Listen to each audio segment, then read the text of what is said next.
Hello, everybody. My name's James. Welcome to the fourth podcast this week on Correspondent Week. And the treble winning champion is here. Let me introduce you to our Manchester City correspondent, Jonny Pringle. How are you, Johnny? Yes, good. Thanks, James. Thanks for having me on again. Congratulations. We have to start with that. You've completed football. How you feel? Thank you. I mean, you asked me that last time, would it feel like that? And it does, to be fair. No, it did. You was out in Turkey, weren't you? Yes. Yeah, I went to both finals, was there in Istanbul as well. So, yeah, it was a bit surreal actually seeing us finally do it. Did you feel it in the moment? Like this is the biggest moment watching City? Or does it still feel like the Aguero goal? And Yeah, it felt like the pinnacle. It felt like the sort of, like you say, it felt like the completion of the sort of story. If you know what I mean, from the takeover to now, but even going back before that. I said this on the day. Obviously, I was buzzing, but it's more for like my dad's generation. I was there with my dad and my uncle and their mates, and they were there seeing us in Division Two. They were there at Wembley against Gillingham when United won the treble. So for then, 24 years later, for it to come full circle and for us to complete the treble and see City win the European Cup, it's just something that I never thought we'd see. Even in recent years, when we've been so good and come so close, I'd almost just trained myself just not to think we'd ever win it to avoid disappointment. Um, but yeah, when we finally did it, there was a lot of emotion actually. I was surprised. I remember saying after the Aguero moment, I was like, "Well, how do you top that?" And I remember thinking the only way will just be winning the Champions League. And yeah, like I say, it's taken us a while, but we've finally done it. And yeah, it was a great night. congrats. Did you spend most of that final fitting peppered over thought it again? No, everyone was happy with the lineup. To be fair, it was a cagey game, but I don't think anyone expected any less. I think the sort of going into the game, people was kind of split into the two camps. People going, "Oh, City going to lever Inter," or completely on the other side, "Oh, Inter are going to give City a game here." I was more sort of on the Inter are going to give City a game here, and you did quickly realise that the crowd very quickly went quite flat when people thought, "Shit, we're actually got a game to win," and it wasn't going to be obviously easy. And no, we got it over. We got it over the line. I don't think either performance in the two finals was good. I think we maybe did run out of steam with that Madrid game. I think where we peaked, but then the fact that Arsenal almost lost the title, meaning that we could rest players against Brighton, Brentford, even Chelsea. I think we did lose momentum. I remember me questioning that at the time. I wonder whether it Yeah, we were been worried better. about that for you. Yeah, I was wondering whether it would have just been better for us to take it to the final day to keep that momentum going. But Pep obviously thought it's better to just rest the players for the two finals. So, like I say, we weren't at our best, but we did enough. We got them both over the line. So now you've completed football. How do you feel as a fan now? Like, do you have the motivation as a fan? Like, I'll do it again. I've always wondered when I went to the final against Liverpool in 19, I did think similar to you, and even more so, like my team will never be on this stage. Like, if we win this, like, am I bothered about what happens next? This is going to be the pinnacle. Is that how you feel now? Is there like a demotivation feeling for you personally going into this season? I think it'd be obviously a very dramatic statement to say, "Oh, I don't care. I'm just not. Just going to stop watching City now." But no, I can't lie. I mean, it was such a long season, and obviously to achieve so much. My sort of excitement for next season sort of isn't there at the moment. Like I say, is that I look forward to the break every season because with title races and long Champions League campaigns, obviously as lucky as we've been recently, it is grueling and it does take a lot out of you. But like I said, especially this season, and I think there is that as a factor. I think there is. Oh, how can you top that? We do have to get ourselves up to go again. And I've barely watched a minute of City's pre-season. I've been keeping up to date with the transfer updates. I barely looked at my fantasy football team. I'm just trying to sort of make the most of it, but I know it's creeping up on us. But then saying that, we're obviously first up, Burnley away next Friday. I'll hopefully be there. And then if you ask me again about 2 or 3 weeks in, I will be bang up for it. And then the arguments about can we be the first team to win 4 Premier Leagues in a row? Can we be the first team to do the treble back to back? you start to think about stuff like that, and I'm sure the motivation will come back for us fans. So what you're saying is you think that some incentives are still there to push on, and 4 in a row, for example, or back-to-back trebles even. Yeah, I mean, But it might take a while to feel that, I guess. I think it will just take until the season starts. I think obviously fans are just trying to sort of make the most of like the rest we've got. Because like I say, the season did just go on for so long. It was like mid-June before we. Is this City's biggest danger in terms of just Premier League now? Is City's biggest danger this season Arsenal, Liverpool, or themselves? Yeah, probably definitely ourselves, and we'll go on to that in more than one way in the transfer market, what we've done, what we're doing, and mentality. So are you expecting more new additions? I hope so. Um, I think the squad was short as it was last season. I think I remember us having a conversation that it was a risk selling Sterling and Jesus last year and selling Zinchenko. And then obviously Cancelo went in January. Now, we probably expected maybe one or both of Gundogan or Bernardo to go, and probably Laporte. That's all you could really expect. But then out of nowhere, obviously the Saudi Arabia offers have come in. Mahrez has gone. Walker seemingly looks like he's going to Bayern, and there's no news on replacing either of them. We've obviously signed Kovacic as a replacement for Gundogan. I don't think he was necessarily lined up as a replacement for Gundogan. I think he was just another body to add into midfield. I think we've obviously been linked with Vardiol. That looks very likely to happen as a replacement for Laporte. But then that begs big the money, question. though. Yeah. So what I was just about to say is 100 million euros on a position that we don't necessarily need seems obviously raises the question: do we really need to do it when all of a sudden there's a gaping hole at right wing with Mahrez gone? So it seems a bit of a strange one. You can maybe see how to come to the conclusion that Laporte definitely wants to go and Ake's maybe a little bit injury prone, so let's just get Vardiol in. But yeah, all of a sudden, just the lack of links makes you think that is the squad going to be even smaller than last season? And then if it is, we were lucky last season with injuries. I think if it goes your way and you can keep a small, tight squad fit, then everyone plays plenty of minutes, everyone's happy, and you've seen what happened last season. But I think we'd be very lucky to reduce the squad size and have that luck with injuries again. You still think, just to clarify a few things there, you still think Walker will go? That's all I think he wants to go. All the reports are pointing towards it. I think City definitely want him to stay. I think there are some people City are happy to let go, and some City are happy to try and keep. I think Walker they want to try and keep. I think Bernardo they want to try and keep. But I think with say Mahrez, Laporte, Cancelo, I think they were happy for them to go. Mahrez, I get the impression they were maybe 50-50, but when you get an offer like that for at his age, 32-year-olds, yeah, you're just going to take the money. Yeah, I don't blame them for taking it. Let's be honest, everyone else is as well. Yeah. Do you expect a new right winger then? I don't think so. There's reports from the City journals of it they're looking, but as in the past with City, they won't just go out and buy anyone. If they can't find someone that's right, they won't go and just buy anybody. And then someone compared it to Calvin Phillips' situation, is that we went and bought Calvin Phillips last year, and he wasn't good, and now you're almost stuck with him this year.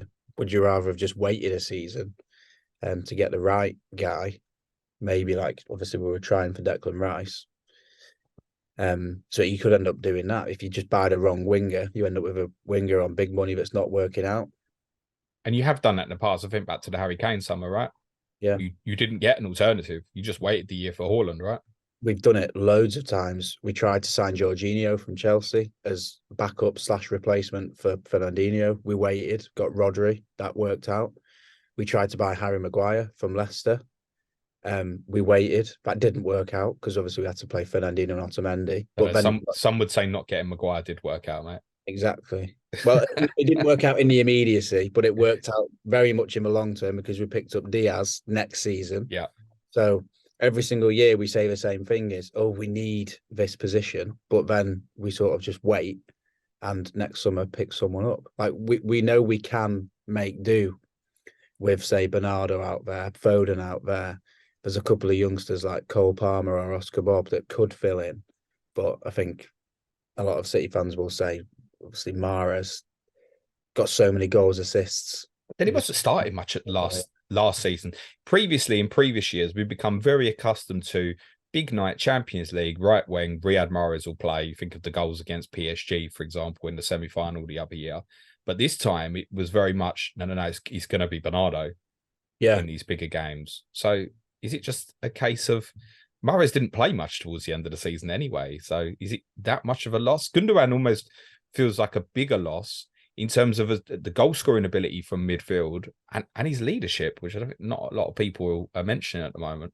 I think on Mahrez, it is a big loss. I think you're right in that it's maybe been dampened a little bit by the fact he didn't play towards the end of the season, but he did have a really good period in the middle of the season, as you guys found out at the Etihad.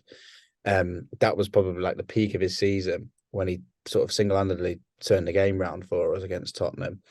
And he has his he sort of has his uses at times. That's maybe putting him down a little bit, but his touch is just so perfect, and he just gets so many numbers. He can just be relied upon so much in like cup games against like the smaller teams. But like I say, that's putting him down.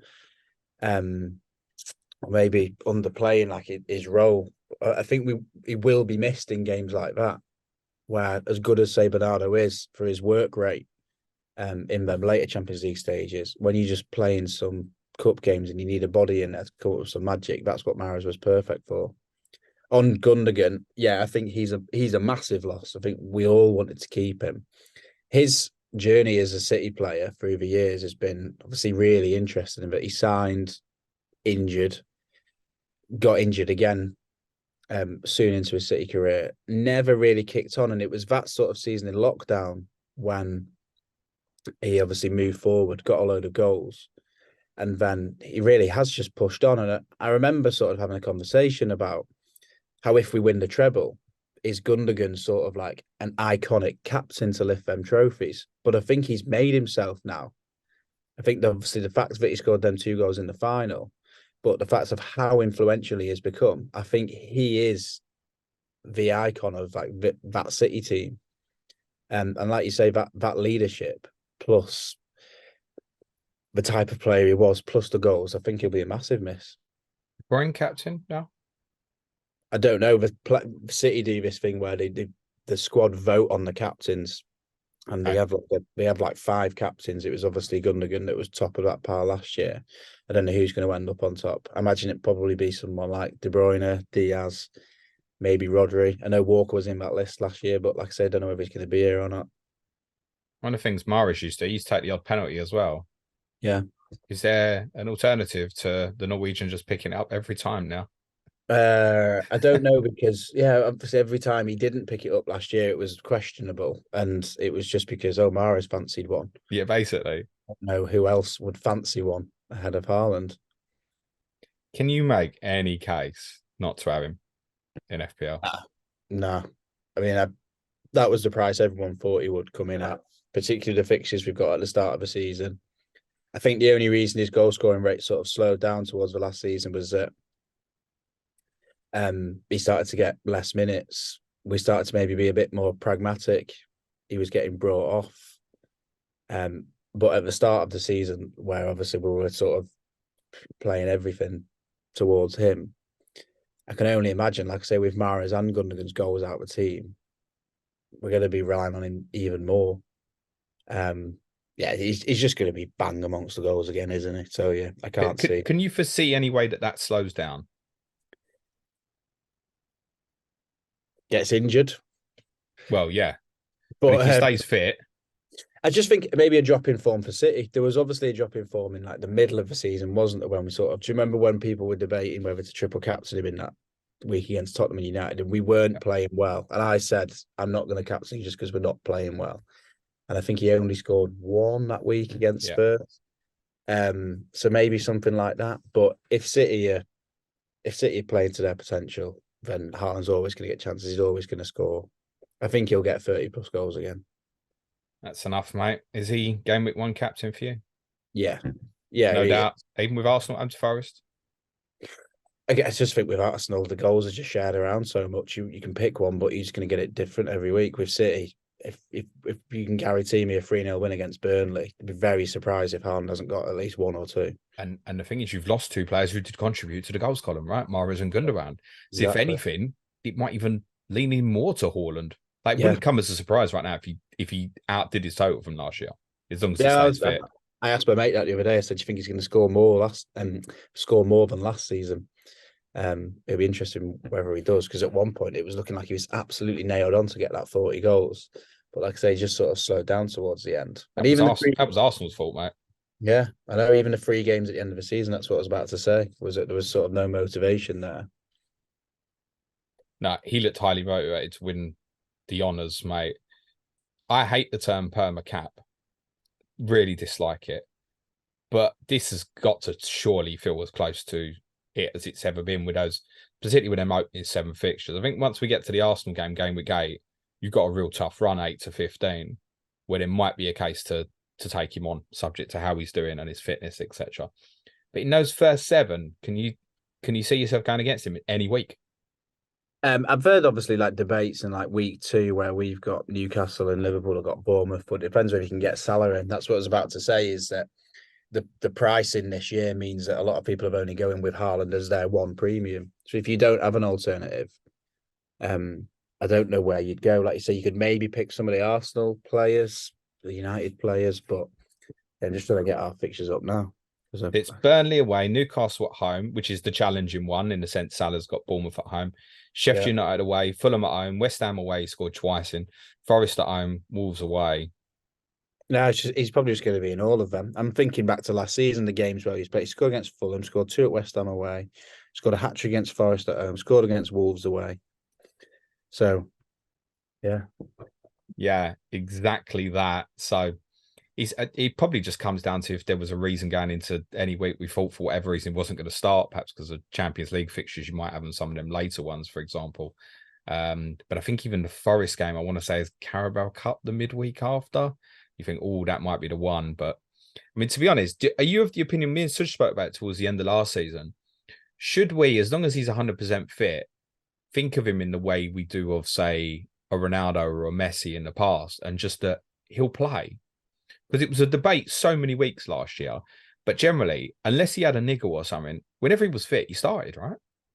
Yeah, and I remember we had this same debate last season. You asked me, I think it was the Forest game last year, that you maybe eyed up as the midweek fixture where that's right, yeah, first rest. And I remember that was a little bit of edge that some of us managed to get because we did just gamble. And I think the further it got into the season, the more you realised he is just going to play every single game. Like I say, maybe gets his minutes managed at the end, but this guy's a machine. He's gonna start every game. Okay, so we're not going against him then.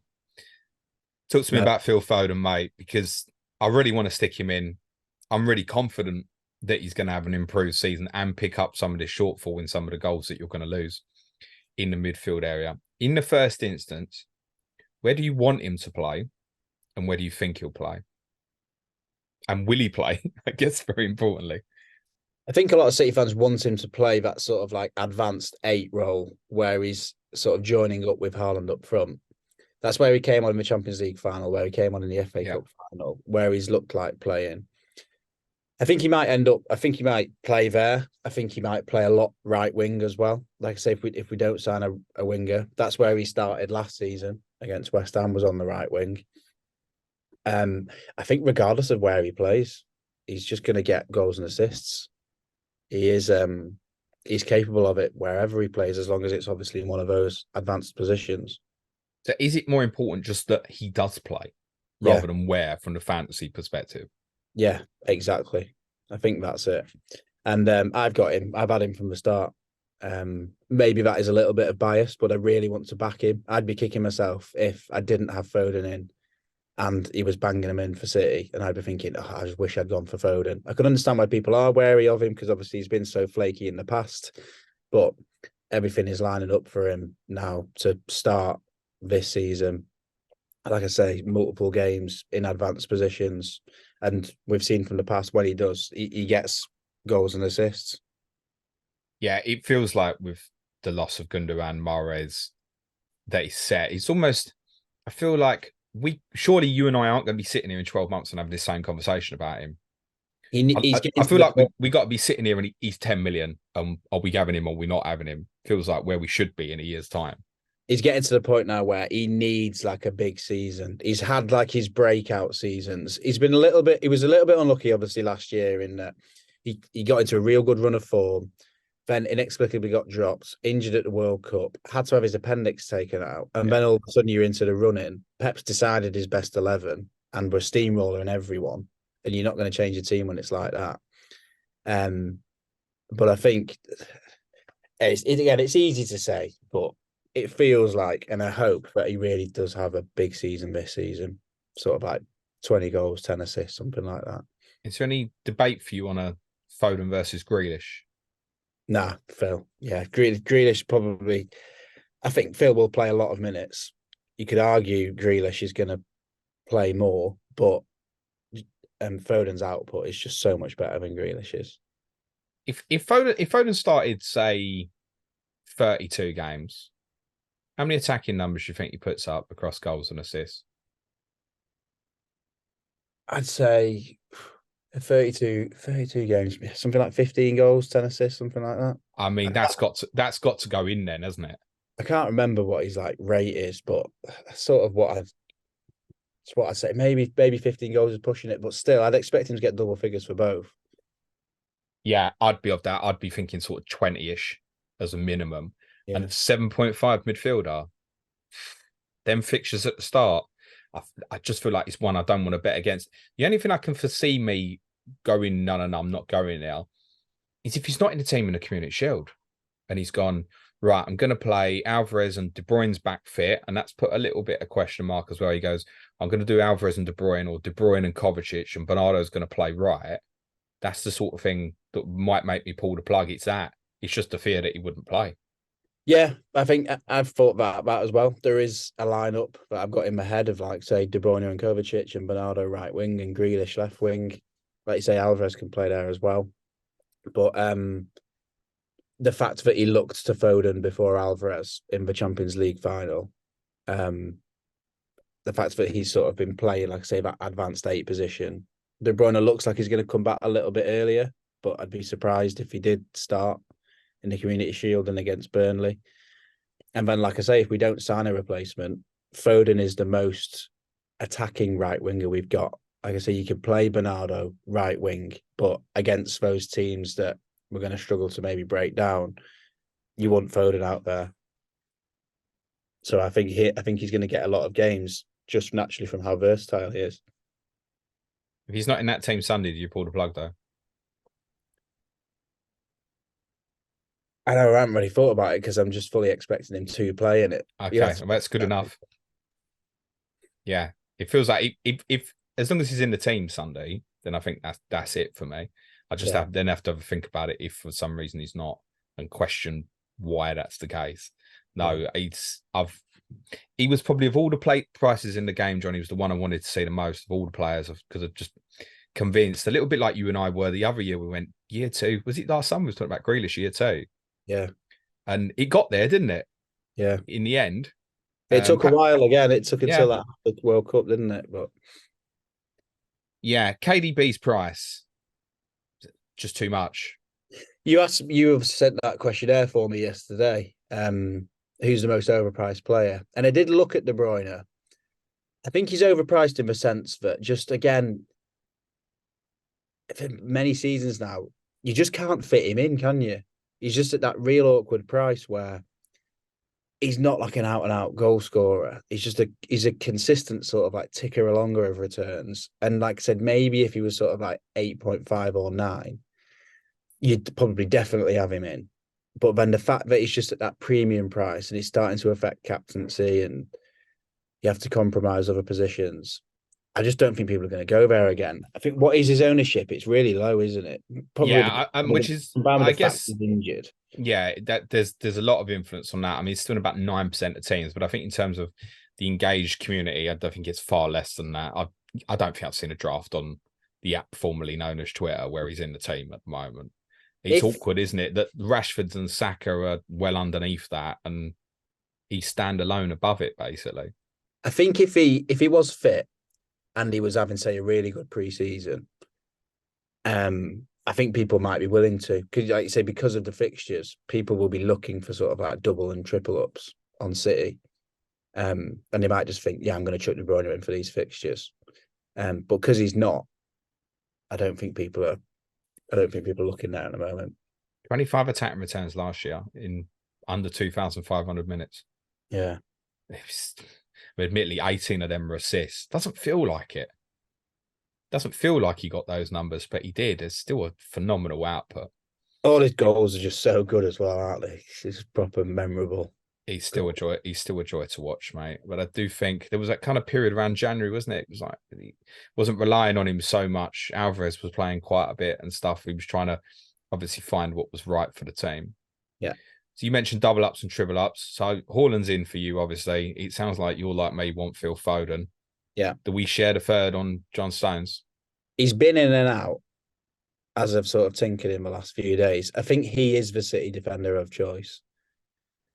I think, I mean, it's simplistic, isn't it, to think that he's going to be playing more in midfield, so he'll get more attacking returns. But to be fair, I mean, he scored the other day in a preseason friendly from arriving on the edge of the box.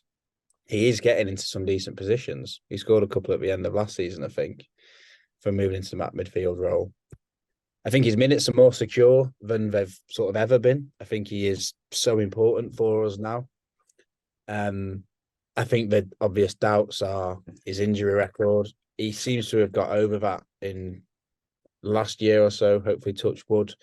But then it's just, like you said before the podcast, it's such a grueling role. You saw how knackered he was in the Champions League final. Will Lewis just get dropped in one game at right back and asked to invert? Will someone else from maybe the other side, I don't know, get but then we kind of know, don't we? If we go for a City defender, we're not expecting 38 games anyway, right? We kind of know what comes with that. Yeah, I mean, Diaz is the man. Like, he came back in at the end of the season, and I remember speaking on the podcast previously. He was the difference for us. Him and Stones sort of picking up them two positions. If you want sort of reliability of minutes, you're probably going to go Diaz. But then every time someone asked me, do you want to put Akanji in last year? I was like, no, he'll be dropped soon. And he just never was. He was just Pep's like number one guy. But that's one of the cases, isn't it? I mean, there is that. So I think Stones versus Diaz, I think, yes, now you would think a little bit more security on Diaz, but Stones almost has Trent-like vibes in terms of what it could maybe be. And then you've got the kind of shortfall in terms of, do I drop to an Aki or an Akanji or Laporte if I feel comfortable in it? Because, like you say, with someone like Akanji, if you're getting that, the consistency for the saving versus Diaz, then there's more of a debate to be had, I think. I think the thing is with those, like the City defenders, the debate we've had in the past is always they're expensive because it's City and we keep clean sheets. But then there's other defenders at a similar price who just have more upside. And I think for the first time, you've got a defender, Stones, at a decent price. It's at 5.5 with a bit of attacking upside now as well. We know he's obviously got a bit of history. There's that season in lockdown where he popped up with a load of goals.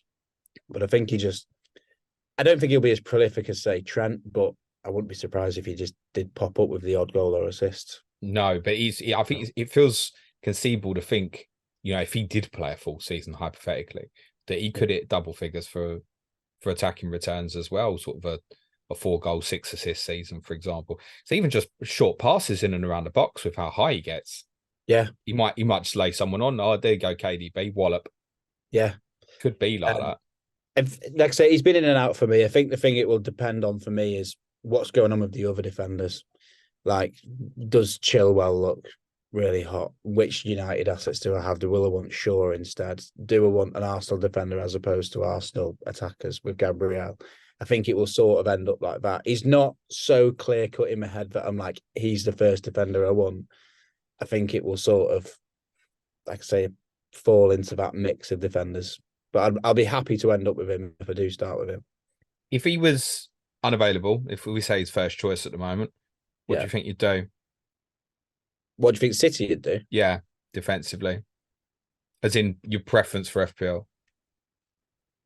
I think what we'd probably end up doing is probably Ake, Diaz, Akanji, and probably Lewis at right back. He'd probably do the inverted role.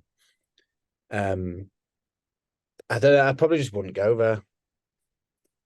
Could you see Calvin Phillips doing the role? This has been talked about. He could, but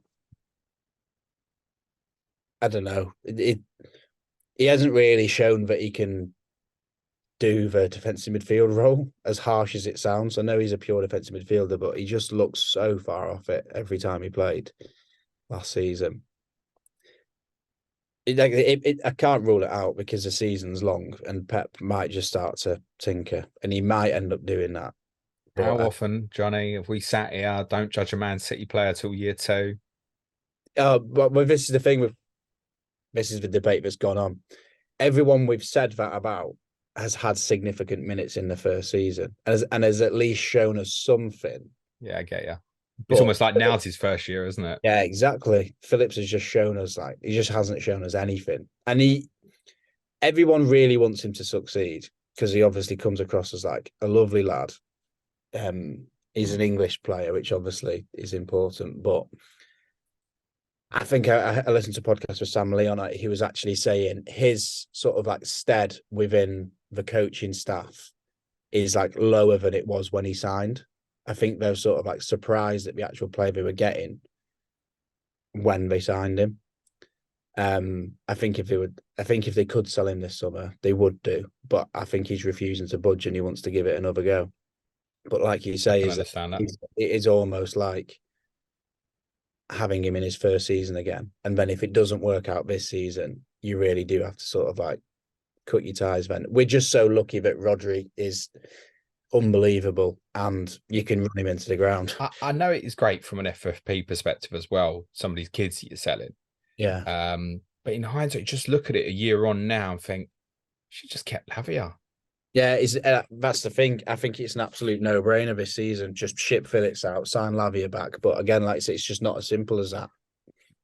We've had apparently loads of proposals from teams for Phillips, but he probably knows if he goes to like a Liverpool, as it stands, he's going to play. Yeah. Whereas there's no guarantee of that for you. Yeah, exactly. I mean, I wonder whether if you'd have kept him and built him in, he'd probably I'm getting 5 or 6 starts. I'm getting 10 or 12 starts. And you build it in, he's probably a little bit happier, I should imagine. Yeah. Any love for Bernardo or Alvarez? Both interesting prices, 6.5, haven't they? Yeah. There's been a bit of debate about whether Alvarez will get more minutes up front this season. I don't think he really works as like that advanced number 8. He just feels a little bit awkward there. I think it can work. But I know one game it didn't work was the way to Tottenham last year, where he really looked like he was just a fish out of water there. Against Fulham, though, he played really well and scored that banger. I don't think that's his position, though. So I don't think he's an option because again, I just don't think he's going to get the minutes that Haaland will. Is he at the inevitable point that at some point this season it's Haaland's out for 2 weeks or something like that, rather than if Kane stays, I'll go to Kane? Is it just go to Alvarez and just leave it till Haaland's back? Is that almost like the right solution? I think so. I think that was the way it was last season. I think that I know it was the Fulham game, wasn't it? When everyone got the nod that Haaland was benched and Alvarez was starting. I know I brought him in and captained him. And I think it is the same this season, yeah. Okay. Let's do some quick fires before we finish. Kovacic is 5.0. He can't finish for Toffee. He's a brilliant player. Love him as a player. But people saying, he could make up for the Gundogan goals. But what if he does learn a finish and does play the Gundogan position? Got a breaker there at 5.0, haven't you? Yeah. Again, this has been talked about amongst the City fans. We look at Kovacic's numbers and they're obviously quite low, nowhere near Gundogan's. But when we signed Gundogan, they were He really wouldn't have low. seen it. Yeah, He exactly. was considered basically a defensive midfielder when we signed him, and now obviously Gundogan's so good. So yeah, maybe Kovacic could eventually get a knack for it, but yeah, for now I wouldn't go near it. But you're right in that, obviously, like that. Yeah, I think Gundogan was about 5.5, wasn't he? And like you said, just people ended up I captaining him. mean, I to be honest, I still remember someone asking me. I think it was before you played at Watford. Someone asking me and that about him, and I laughed. I laughed on the deadline stream. I was, "What are you talking about, Gundogan?" And 2 months later, we're sitting there, and his EO's 180%. Everyone's captained him, and eventually just had to go there because I was one of them. I was like, "This won't last. It's a little bit of a fad. I've seen this before." It was one where I just managed to get a bit of a leg up from that, just because I was watching him every week, and I was like, I think this is on. Whereas a lot of other people who didn't watch City every week just took a lot of convincing. Yeah, it did feel weird to be captain a 6 million midfielder. Yeah. Edison. Oh, So he solves a lot of the problems in terms of the fear of the rotation, doesn't he? What was he, about 12th highest scoring goalkeeper last year? I say that's impossible, isn't that, playing for the champions? well, I never go near expensive keepers. There's obviously the same threads every year, isn't there? About how 4.5 keepers are the best value. But last year, obviously towards the end, I can't remember. Edison was like really nicely lined up from like 31 or 32, wasn't he? And I banged him in thinking, right, surely this is like a banker. And the amount of like late clean sheets we managed to lose. And then the one where I almost like you just had to laugh was when he was benched for West Ham at home. And I said to my missus, Yeah, it in the was like, doubles, so random. and I said to my missus, I was like, I guarantee we keep a clean sheet tonight now with Ortega in there. And we did. And even like on the last day of the season against Brentford, he was on for like a 10-pointer, wasn't he? And the second I said that, we conceded. And it was like, I'm never having him again. And there's just no, it's got to the point, everyone who has Edison for a bit just gets to that point where he grinds you down. And it's like, I'm never having him But again. you know, almost if you get to that period at the end of the season and you're on that hunt again for all three trophies, you know people will go there again because Edison will definitely play. Even Yeah. though we learnt last year that's not even necessarily the case now. The variance was massively like wasn't it? It was like every single week. Did he keep us? I think he kept one clean sheet. Who was it against? I can't remember who it was against. I think he kept one clean sheet Did in he that play the time. Chelsea game? I don't think he even played that, did he? No, during like the Leeds one where we like absolutely levered Oh Leeds. yeah, yeah. They scored right Rodrigo at the scored death. with like one chance. There was one game where he kept a clean sheet, and I thought finally, but it was just one out of like 8 games. But I'm not going to start with him. No. Yeah, no, you're not wrong. Incredible variance goes without saying. João Cancelo, mate. So I filled out the He's questionnaire yesterday saying he's the most overpriced player because he might as well just be 4 mil. so he's been coming on as a sub in these friendlies. Is there any way back? It's started to obviously creep into like City fans' minds. He was apparently causing so much trouble, like just disrupting team meetings, fouling players in training to the point where he was just so toxic. Pep was just like, get this guy out. And all the reports was that he has no chance coming back for City. City would rather literally loan him out and pay his wages than So, have but him so anywhere around the but place. but so why have to take him on tour? Because we've seen that. We've seen obviously say with Chelsea have said to like Lukaku and a few others, right, you can come back to training after everyone's gone on tour.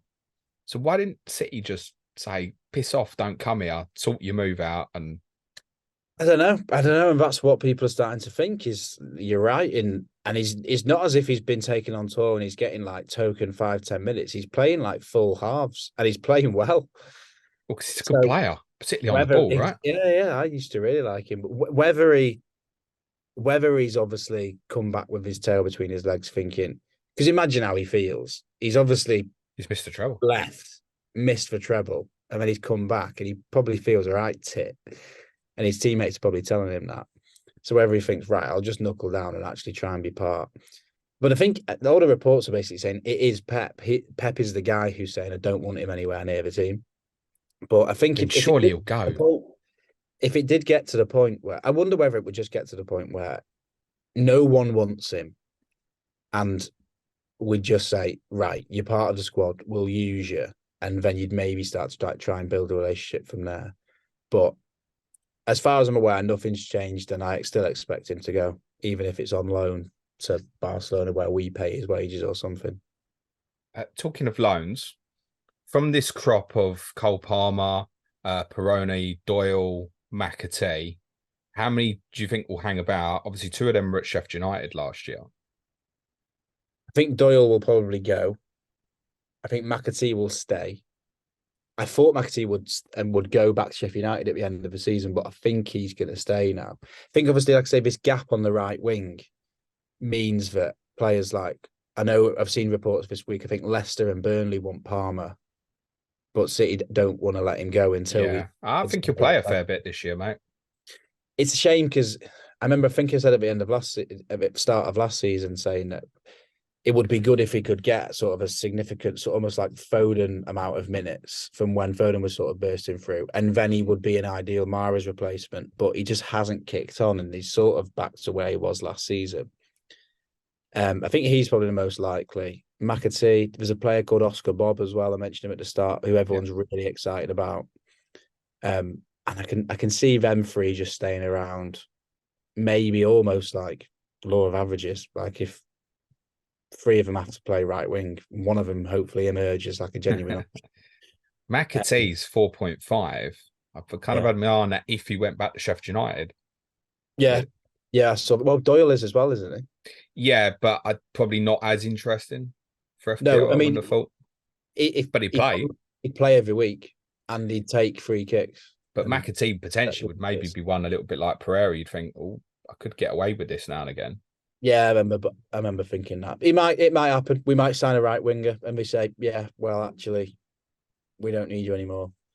But for now, no. I think most of them will stay. I think you'll end up with Gvardiol, like you said.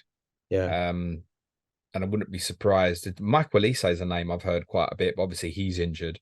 Rafinha's been mentioned for that right wing position, but because of the wages he's on, I don't see you going down that route particularly. And I think he does want to stay at Barca as well. I remember when he emerged, obviously, for Leeds a couple of seasons ago, I thought he looks like a real Mahrez replacement, very similar to him, controls the ball well on the right-hand side, cuts in, left-footed. So when that report came out the other week, I remember thinking, yeah, that could work, actually. I know Barca want some of our players, if you could work it out, but that's gone quiet. It was probably just a bullshit rumour. Before we finish, quick word on David Silva. Yeah, it's a shame, obviously, to see. You never want to see someone obviously retire like that. He's the longevity of his career is obviously just incredible. What is he like? 37 now, and it's just testament to how technically good he was. I know Modric is still going, but he's just a freak of an athlete, isn't he? But yeah, just one of City's best ever players, probably my favourite ever City player. The fact he was part of that sort of like first squad to win the cup, win the league, means that he'll always obviously be a City legend. He's got his statue. Hopefully he'll finally get his testimonial, because we didn't get to say goodbye to him because he left in the middle of lockdown. But yeah, it's sad to see him obviously go out like that. But I think he will be remembered as one of the best Spanish players, if not the best, to play in the Premier League. Yeah, for those who missed it, unfortunately, he's had an ACL injury at Real Sociedad and it's decided to call it a day. I'm sure City will do something for him. Do you think he's underestimated by people outside the club in terms of just how good he was? Yeah, I agree with that. Definitely. I think he's underestimated by people inside the club as well. Sort of fans, when we do like all-time 11s and stuff, Premier League 11s, people are picking the guys with the big numbers, which is obviously what happens in sort of that fantasy world. But David Silva has to be considered in there. Like I say, he is one of City's greatest ever players. Good stuff. I would normally end this by asking you where you think you'll finish in the league, but I feel like it'd be more interesting to ask you who you think will finish second. I put in the questionnaire yesterday, Arsenal. And maybe that was being lazy. Maybe that was being lazy because I just filled it out in 10 seconds before I went in the cinema. But I don't know. I'm looking at the other teams.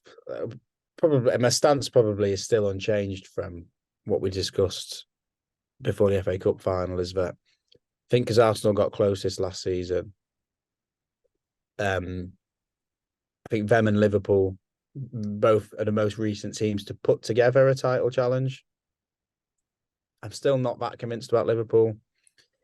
United could, but I think they needed if they'd signed Kane, maybe. But I don't know. I'll probably say Arsenal. I'd be in agreement with that.